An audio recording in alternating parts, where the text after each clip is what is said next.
Minsan, hindi masama ang mundo. Minsan, sobrang gulo lang ng katotohanan. At kung gusto mo ng pelikulang magpapagana ng utak mo, every scene, The Departed, ang kailangan mong panoorin. Dito mo makikita na hindi klaro kung sino ang tama.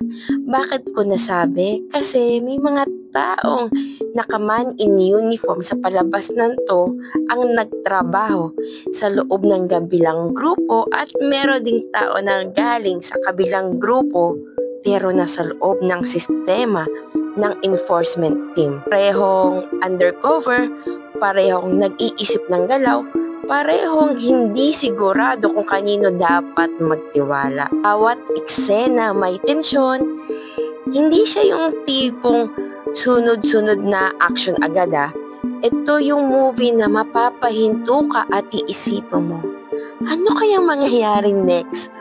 Mahaba yung runtime, pero sobrang sulit ang direksyon ni Scorsese. Pulido at sobrang angas. At yung ending, hindi predictable, hindi typical. Para sa akin real talk lang to.